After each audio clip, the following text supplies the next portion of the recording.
선생님은 빌립보 교회를 향해서 너희 안에 이 마음을 품으라고 명령하고 있습니다. 이는 명령입니다. 이 마음을 품어야 된다는 겁니다. 우리 교회의 표어, 올해 표어처럼 주님의 마음을 본받는 성도가 되어야 돼요. 오늘 이 말씀인즉 주님이 주시는 마음, 주님의 마음은 뭐냐, 이 말씀을 드리려고 하는 겁니다. 빌립보 교회는요, 하나님의 종인 바울을 사랑해, 바울에 대한 사랑도 있었습니다. 그리고 또 그들은 막 복음을 전파하지요. 그 복음 전파에 대한 구원의 열정도, 복음의 열정도 넘쳤습니다. 그러나 한 가지 흠이 있다면 성도들 간에 약간 다툼이 있었습니다. 그러다 보니 의견을 일치하지 못하니까 매사에 충돌이 있고 앞으로 나아가지 못하는 거예요. 배가 앞으로 나아가려면 배가 프로펠러가 한 방향으로 돌아야 되잖아요. 그래서 앞으로 쭉 나가야 되잖아요. 그런데 그렇지 못하고 오른쪽으로 돌았다 왼쪽으로 돌았다 한다면 그 배가 어떻게 앞으로 나아가겠느냐는 거예요. 연합이라는 것은 한 마음으로 앞으로 나아가는 것입니다. 우리 박수 한번 하면서 연합 시작. 근데 가장 중요한 다른 많은 영적인 부분도 있고 사랑, 주의 사랑도 있고 하나님의 종을 따르는 그러한 어떠한 순종적 그러한 모습도 있고 주의 말씀에 순종하고 사는 여러 훌륭한 부분들을 갖추고 있었지만 정작 정말 그 교회가 앞으로 나아가기 위한 성도들의 연합은 좀 부족했던 것이었습니다. 그래서 분쟁이 일어나요. 뭘 하려고만 하면 하나가 되지를 못하는 거예요. 시편의 말씀도 다윗이 고백합니다. 하나님이여 내 속에 정한 마음을 창조하여 주옵소서라고 말하기도 합니다. 그러면서 내 안에 정직한 영을 새롭게 하여 주옵소서라고 고백합니다. 우리 성도들이 이 마음이 얼마나 중요하느냐에 따라서 우리 인생의 방향이 바뀌는 겁니다. 어떤 마음을 먹고 있느냐에 따라서 하나님은 그 마음을 품은 대로 하나님이 역사하시기도 하고 사탄이가 역사하기도 하는 것입니다. 예수님을 가룟 유다가 대제사장들에게 넘겨줄 때 대제사장에 넘겨주고 유대인들에게 예수님을 반대하고 죽이려고 하는 많은 사람들에게 예수님을 넘길 때 사탄이가 먼저 역사했어요. 뭐라고 역사했느냐, 어떻게 역사했느냐, 예수를 팔려는 생각을 넣었더라 그랬습니다. 생각과 마음은 하나라는 것을 알 수가 있어요. 그러니까 생각을 집어넣으니까 그 생각을 물리치지 못하고 마음의 결단을 하게 된 것입니다. 뭐 여러 가지 학설도 있습니다만 어쨌든 가룟 유다는 사탄이에게 속아서 12제자 중에 한 사람 예수님을 파는 일에 그는 쓰임을 받게 됩니다. 얼마나 불행하냐 이 말이에요. 그래 나중에 그는 자기 마음을 다스리지 못하고 그는 자기가 마음의 동안대로 생각이 동안대로 사탄이의 생각을 물리치지 못하니까 결국에는 예수님을 파는 일에 쓰임을 받게 되는 겁니다. 나중에 예수님이 이제 형신을 당하시고 고통을 당하는 일을 눈으로 보게 되는 거예요. 그러니까 이 사람이 은전을 예수님 팔은 그 은전을 대제사장에게 던져버리고 그가 어디로 가요? 높은 꼭대기로 올라가가지고 그가 자기 목숨을 자기가 스스로 끊었습니다.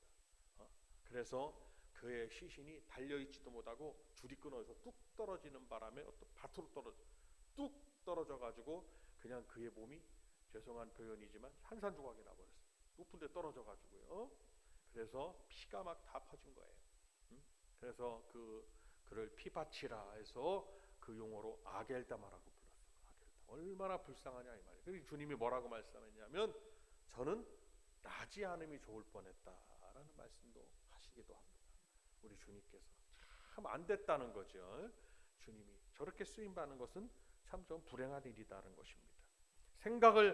사탄이가 주는 생각을 다스리지 못하고 마음을 절제하지 못했기 때문입니다. 그래서 우리 성도들이 마음속에 어떤 마음을 품고 사느냐 하는 것이 무엇보다도 중요한 줄로 믿습니다. 그러면 오늘 너희 안에 이 마음을 품으라, 곧 그리스도 예수의 마음이니 이렇게 말씀하면서 예수의 마음, 다 같이 박수 한번 하면서 예수의 마음 시작. 예수님의 마음은 이런 것이다. 예수님은 이러한 마음으로 예수님의 마음을 채웠다. 그러니까 이러한 모습을 우리가 가져야 된다라고 하면서 오늘 빌립보 교회 성도들에게 바울 목사님이 설교한 내용이다 이 말씀이에요. 그러면 어떤 마음을 가져야 되느냐? 연합하지 못하니까 첫 번째는 연합을 하는 마음. 다 같이 한번 따라합니다. 연합하는 마음. 자, 오늘 본문의 말씀 윗부분에 2절이 있습니다. 2절을 같이 한번 우리가 큰 소리로 읽으시겠습니다. 2절 시작. 마음을 같이하여 같은 사랑을 가지고 뜻을 합하며 한 마음을 품어. 아멘. 마음을 같이하고 같은 사랑도 가지고 그리고 뜻을 합하며 한 마음을 품어라. 이 짧은 이 문구 속에 마음을 연합하라, 하나가 되라, 이런 말씀을 4번이나 반복하고 있습니다. 교회는 말할 것도 없습니다. 교회 성도들은 한 가지를 기도해야 되고 한 가지 마음을 가져야 되고요. 다른 목소리를 내면 안 된다는 것입니다. 오직 복음 안에서, 말씀 안에서 한 목소리로 한 마음으로 품고 하나님의 종을 잘, 주의 음성을 듣고 주님의 뜻을 늘 마음속에 품은 하나님의 종들을 잘 따라오는 것이 한 마음을 품은 비결이 된다는 것입니다. 가족끼리도 서로 부부간에도 마음이 안 맞으면 늘 다툽니다. 마음을 맞춰야 되는 거예요. 한 뜻으로 맞추고 유익한 쪽으로 맞추고 상대의 좀 의견을 존중하고, 물론 잘못이 있을 수는 있습니다. 잘못된 데 그걸 따르라고 하는 건 그것이 잘못이에요. 그러나 잘못된 것이 아닌데 내 뜻을 막 주장한다면 그 또한 그것은 서로 충돌의 원인이 되는 것입니다. 가족끼리도 마찬가지고. 그래서 가정 몇 분이 모여 사는 요즘 소가족 제도잖아요. 뭐 3분, 4분, 아빠, 엄마, 아기들 모여 사. 거기에 마음이 맞지 않으면 가정이 행복할 수가 없는 것입니다. 부부지간은 뭐 말할 것도 없습니다.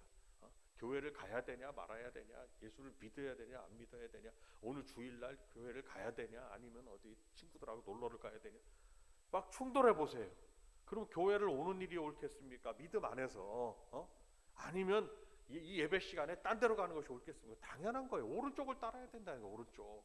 박수 한 번 하면서 오른쪽 시작. 내 뜻을 따르라가 아니라 오른쪽을 따라야 된다 이 말씀입니다. 그것이 다 사는 비결이에요. 근데 왜 충돌하느냐? 내 뜻을 따르라는 거예요. 내 쪽을 따르라는 거예요. 그러면 행복한 결혼 생활도 얼마 못 가서, 요즘 어떤 저런 프로그램들도 이렇게 보면은요, 말도 못하게 그냥 각자의 길로 가는 분이 많이 있어요. 하나님 원하신 뜻이 아닙니다. 물론 어떤 경우에는 그냥 서로 이혼 증서를 써주고 각자의 길을 가는 것도 뭐 그거는 뭐 어떤 뭐 그 죄겠느냐는 거예요. 물론 그러나 원칙은, 그리스도인들의 부부의 원칙은요, 하나님이 짝지은 것 사람이 나누지 못할 찐이라 이렇게 말해요. 사람이 누가 나눠요? 판사가, 이제 가정법원 가서 판사가 있습니다. 조정기간 가지고 더 이상 안 협의를 합니다.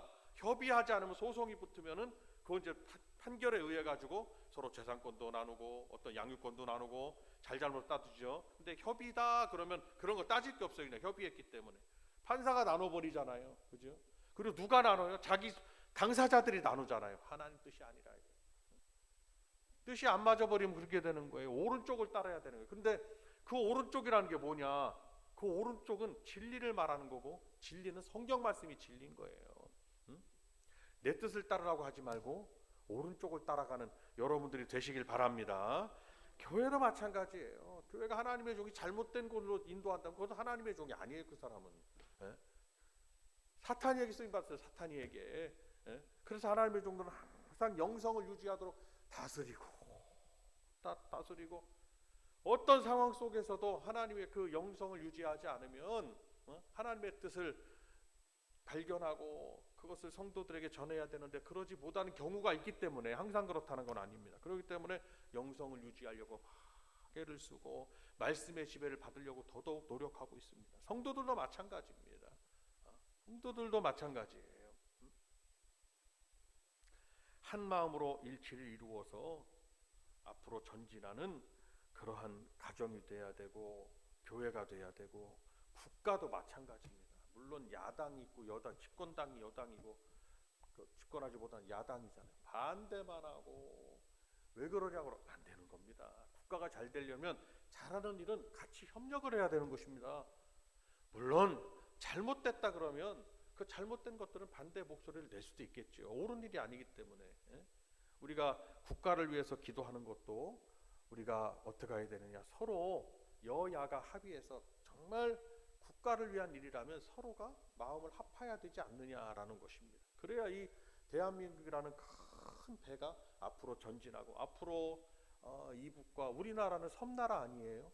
우리는 공식적으로 지정학, 이 어떤 지리적인 요건은 육지지만 이 정서적 우리나라는 섬나라입니다. 끊겨 있기 때문에 이 나라가 어떻게 살아야 되느냐, 우리나라가 참 앞으로 그런 난제들이, 국가적 난제들이 있는데 더더욱 우리 성도들은 기도해서 이 나라가 연합과 협치를 이루어서, 협치, 누가 야당이 됐든지 그 어떤 집권이라는 게, 권세라는 게 영원하냐 이 말이에요.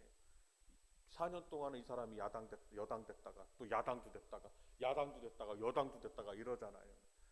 우리 백성들은, 특별히 하나님의 사람들은 이 나라가 누가 잘못을 따지거나 거기에 막 어떤 불평을 쏟아놓는 일로 목소리를 내지 말고 교회 나오셔서 국가를 위해서 함께 기도하는, 저도 오늘 기도했잖아요. 여러분 아멘 했잖아요. 이렇게 국가를 위해서도 함께 기도하는 여러분들이 되시기를 바랍니다. 다툼으로 하지 말라는 거예요. 다툼이 그냥 서로 충격이 돼가지고 충돌하면 다툼이 생기고 마음의 일치를 이루지 못해서 앞으로 더 나아갈 수 있는 것이 나아가지 못하게 된다는 것입니다. 그래서 디모데후서 2장에서는요, 이 다툼이라는 것은 무식한 변론에서 나오는 것이니까 무지하다는 거예요. 다투지 말라는 거예요. 분쟁하지 말라는 겁니다. 두 번째, 어떤 마음이냐 한번 따라합니다. 사랑하는 마음. 시작.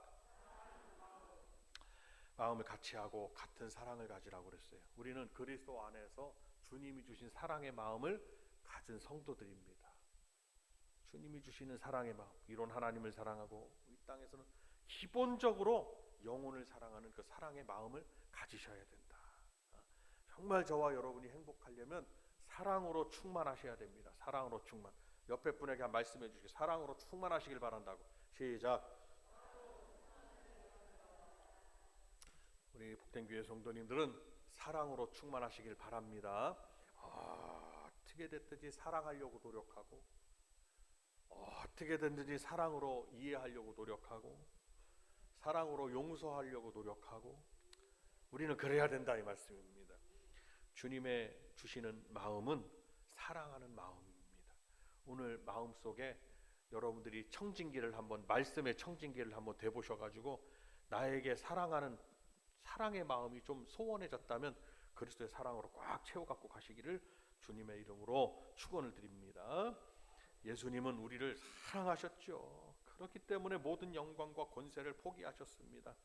그리고 우리의 구원을 위해서 끝까지 인내하시고 참으셨다고 말씀하셨습니다. 그리고 맨 마지막에는 그 사랑의 결정의 열매로 주님이 마지막 말씀하셨는데 이제 다 이루었다라고 말씀을 하신 것입니다. 사탄이는 공격하고 다툼을 일으키고, 어쨌든 공격하고 공격적이고 다툼을 일으키고 분열을 일으키는 사탄이가 하는 일이에요. 이유야 불문하고. 그러나 우리 주님은 연합하게 만들고 용서하게 만드시고 사랑하게 만드시고, 아멘이신가요? 그렇게 우리 주님의 역사와 사탄의 역사는 완전히 다릅니다. 구분하실 수가 있어요. 그래서 우리 주님은 끝까지 사탄의 이 공격을 주님은 사랑으로 막으시고, 그 사랑의 핵폭탄을 터뜨려 가지고 사탄이가 권세를 다 잃어버렸다는 것을 믿으시기를 바랍니다. 우리도 그래야 돼요. 우리가 사랑하지 않고 원망하고 미워하는 마음 있으면 그에게는 상처만 더 깊어집니다. 그 상처가 깊어지면 치유하기가 참 힘듭니다. 상처라는 것은요, 우리 몸 안의 상처도 약할 때 금방 치유될 수 있는 거예요. 어떤 데가 마음속에 사랑을 잃어버려서 상처가 좀 생겼다 그러면 얼른 덮으시길 바라고, 풀으시기를 바라고, 결자해지라고. 결자해지, 묶은 자가 풀어야 되지 않겠습니까? 내가 손을 먼저 내밀기도 하고 이런 삶을 사셔야 된다. 부부지간에도 마찬가지, 교우지간에도 마찬가지입니다. 저 사람이 나한테 잘못했다고 말하기 전에 그냥 어쨌든 내 죄입니다 하고 내 탓입니다 하고 내가 잘못입니다라고 자신을 돌아보는 성도가 될 때 그가 사랑의 원자탄이 아니겠느냐라는 생각을 해보는 것입니다. 그래야 내가 건강한 거, 영육간의 건강한 역사가 있게 되는 것입니다. 예수님의 사랑하는 마음, 사랑의 마음을 품으시기를 주님의 이름으로 축원을 드리는 것입니다. 사랑의 마음을 가지면요, 이 시선이 사랑의 안경을 끼기 때문에 뭐든지 다 좋게 보입니다. 긍정적으로 보이고 사랑스럽게 보이는 것입니다. 먹는 것만 봐도 사랑스럽고, 자는 것만 봐도 사랑스럽고, 앉아있는 것만 봐도 사랑스럽고. 아멘을 끝까지 안 하시니까 계속 해야 되겠습니다. 그냥 서 있는 것만 봐도 사랑스럽고, 사탄이가 그냥 생각을 주면 먹는 것도 보기 싫고, 옆에 서 있는 것도 보기 싫고, 뭐든지 다 보기 싫은 거예요. 그러나 주님이 주시는 사랑의 마음을 가득 채우면 뭐든지 다 예뻐 보인다 이 말씀입니다. 저 보세요. 여러분들 여기서 주무셔도 예뻐 보이고, 안 나오셔도 예뻐 보이고, 예배 시간에 막 둘이 집에서 못다한 얘기를 교회 와서 왜 하는지 알 수가 없어요. 교회에서 예배만 드려야 되는데, 그래도 아이고 저 가정이 저 두 분이 집에서 얼마나 대화가 없으면 저 여기서 이렇게 대화를 하나, 그것도 은혜가스럽다. 근데 내가 왜 그런가 봤더니 왜 그런가 봤더니 교회 난방기가 너무 시끄러워 갖고 말씀이 안 들려서 그렇다네. 그래가지고 조용한 걸로 바꿨으니까 지켜본다 이거. 이제 예배를 잘 드리나 안 드리나. 그래 다 사랑스럽게 봐야지. 주님의 마음으로 우리가 그래야 된다 이 말씀입니다. 그래야 여러분 가정이 행복하실 수가 있는 것입니다. 성도 여러분, 사랑은요 친절을 베푸는 겁니다. 친절하게 대하는 거예요. 표독스럽거나. 사랑은요 때로는 꼭 참아주는 겁니다. 그냥 참는 거예요. 사랑은요 결단코 시기를 하지 않는 겁니다. 배가 아프다 이게 아닙니다. 사랑은요 자랑하지 않은 겁니다. 교회에서 뭐 자랑할 게 뭐가 있냐, 거기가 거기지. 하도 큰 교회 목사님이 자랑을 하고 뭐 자식 자랑 무슨 자랑 그랬더니 그냥 도토리를 그냥 딱 깔아놨어요. 도토리를 한번 보세요 그랬습니다. 지난주에 효도관광 가서 어떤 권사님이 저에게, 목사님 이게 뭔지 아세요? 목사님 이거 도토리 아니에요. 내가 도토리를 모른다고 그런 무식한 목사라고 생각을 하셨나 봐 평상시에. 근데 권사님이 신기해서 제가 도토리를 못 봤을 거라고 생각하시는 거지. 그러실 수 있어요. 도토리 좀, 목사님 도토리 아시네. 그 목사님이 도토리를 깔아놨어요. 도토리 한 자루를 다 깔아놨는데 도토리를 보니까 조금 더 크고 조금 더 작더라 이 말씀. 다 뭐예요? 다 도토리더라 이 말씀이에요. 성도들이 깨닫는 거죠. 다 거기서 거긴 거예요. 조금. 인간의 뇌는요, 인간의 뇌는 3% 쓰나? 인간이 머리를 10%, 뇌의 능력을 10% 쓰면 그는 천재 중에 천재가 된다고 얘기 안 해요? 그렇게 쓰는 사람이 없잖아요. 다 거기서 거기라 이 말이에요. 너는 머리가 왜 이렇게 나쁘냐고. 그럼 본인은 머리가 얼마나 좋아. 너는 왜 이렇게 공부를 못하냐. 그럼 본인은 얼마나 공부를 잘했냐 이거예요. 다 하나님 은혜로 다 덮고 친절하게 받아주고 그냥 주의 사랑으로만 다 덮으시라 이 말씀입니다. 그래야 그것이 나에게 유익이에요. 내가 복이고. 자랑할 필요가 없다. 교회에서는 그냥 물론 이런 좋은 일이 있다고 나눌 필요는 있지만 그것이 자꾸 많아지면 자랑이 됩니다. 뭘 자랑하냐. 자랑할 게 없어요. 교회는 사랑은 교만하지 않는다고 말씀했고, 사랑은 무례히 가까운 사이일수록 또 무례히 행하는 게 아니에요. 아주 예의 있게 행해야 되는 거예요. 예의 있게. 그래서 교회에서야말로 예의 범절을 지키는 것이 교회라는 것을 또한 우리는 생각합니다. 자, 잘 기억하셔서 우리 복된 교회 성도님들은 주님이 주시는 사랑의 마음으로 꽉 자신을 채우시기를 바랍니다. 겸손한, 세 번째로는요, 겸손한 마음을 가지셔야 돼요. 남을 나보다 낮게 여겨야 됩니다. 각각 자기를 돌아보세요. 그리고 다른 사람을 더 낮게 여기십시오. 저분이 나보다 낫지. 이러면요 내가 높아지는 거라는 것을 또한 아셔야 됩니다. 저분은 나보다 못하지가 아니라 저분은 나보다 낫다는 것을 항상 기억하십시오. 그래서 우리 주님은 위대한 주님이시지만 우리 주님은 이 땅 인자에 온 것은 섬김을 받으려 함이 아니라 도리어 섬기려 하고 자기 목숨을 하는 사람의 대속물로 주려 함이니라라고 말씀하셨어요. 섬기는 자. 그래서 우리 복된 교회 성도님들 한 분 한 분은 이제부터 겸손함으로 섬기는 여러분들이 되시기를 바랍니다. 주님은 스승이시면서도 제자들의 발까지도 다 씻겨주셨어요. 아주 겸손한 자리로 내려가셨던 것을 알 수가 있습니다. 그래서 주님은 나는 마음이 온유하고 겸손하다라고 말씀하면서 나의 멍에를 메어라 라고 말씀합니다. 그리고 주님에게서 뭘 배워야 되느냐? 나의 온유함과 겸손함을 배워라 라고 말씀하셨습니다. 그러니까 그렇게 하기만 하면, 온유와 겸손을 갖기만 하면, 온유와 겸손의 멍에를 매기만 하면 너희의 마음이 쉼을 얻으리라 이렇게 말씀했어요. 참 중요한 말씀입니다. 마음이 요동치거나 마음이 괴롭거나 뭐 얼마나 하루에 12번도 마음이 더 바뀌잖아요. 우리는 뭐 좋았다가 나빴다가 요동치거나 뭐 배 아팠다가 그냥 또 편했다가 막 그러잖아요. 그게 아니라 주님의 멍에는 온유와 겸손이니까 그 멍에를 마음으로 메고 채고 있으면 우리의 마음이 쉼을 얻는다는 거예요. 혹시나 마음이 막 요동치고 있다면 이 시간 저와 여러분의 어깨에 온유와 겸손의 멍에를 메시기를 바랍니다. 그래서 결론을 맺습니다. 주님의 마음은 뭐냐? 아주 착한 마음, 온유한 마음, 착한 마음. 우리 주님은 아낌없이 주는 마음 등을 주님은 우리에게 허락해 주셨습니다.